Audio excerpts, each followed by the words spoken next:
Welcome back, Potato Monster fans around the world, to a brand new episode of our League of Legends Top 5 Plays. Week 210 features everything from smelly rats to a split-pushing challenger Shaco, so let's dive right into things with our first play from a Texer on Cassiopeia. We begin this play with Cass shoving in mid when all of a sudden Hecarim is here for a gank. A Texer gets stunned by Event Horizon, but she realizes Veigar is almost out of mana and decides to turn and burn, melting him while picking up level 6 in the heal from Dangerous Game. Right as Hecarim gets into range, she turns with a point-blank ult, using the stun to kite back with the speed up from her Q while DPSing him down for the double.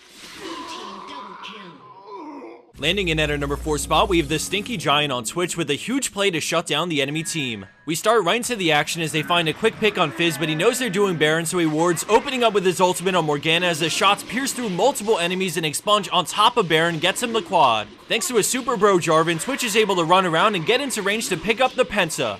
Let's take one more quick look at that crucial moment where the ward goes over the wall and Twitch, who has a great angle of attack, takes it from there.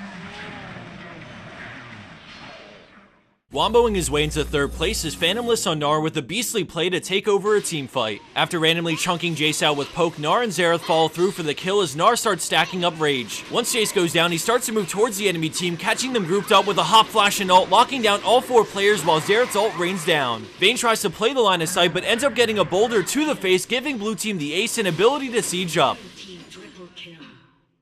At 2nd place for this week, we have Roy Sauce 1 on Orianna, but big props to the rest of blue team for their parts in this play. As they try to take the inhib, the enemy team look to make their final stand as the E charges in and then runs out to start the fight. Maokai comes in, but let's keep our focus on Lee Sin and Orianna as we see him kick Maokai, who collides into the players who got shockwaved into Last Breath from Yasuo for the instant quad. Right after the 4-for-0, they're able to push with the Baron creeps to bring this game to an end.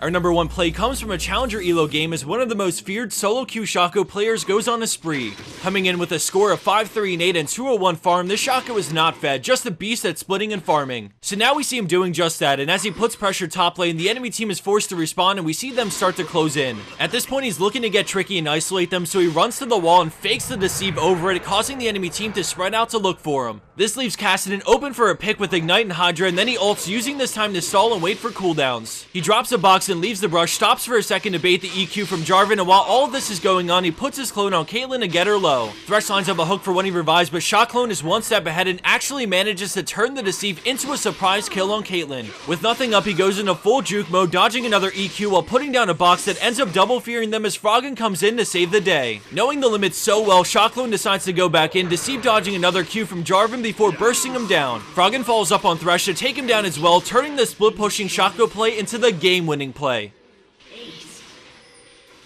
And for the bonus clip of the week, we have an interesting bug from Fatal Anthon Tryndamere, who gets an unexpected double kill because Rito loves a little friendly fire every now and then. As the rest of this plays out, I wanted to give a quick shout out to a site called OpinionOutpost.com. I've mentioned them once or twice in the past, but for those who don't know, it's a free to join website where you give your feedback on things like TV shows and movies to earn points. Once you do it enough, you're able to select rewards that range from Amazon gift cards to straight up cash. It's a pretty sweet website, and as I've mentioned before, I use this site to get PayPal money, which basically turns into RP. I've been using it a lot lately in preparation for when DJ Sona comes out because my wallet's already hurting with all these new skins. I definitely recommend giving the website at least a look, and I'll provide a link to it right down below in the description box. Thanks for watching, everyone. Have a wonderful day, and never trust the Tryndamere.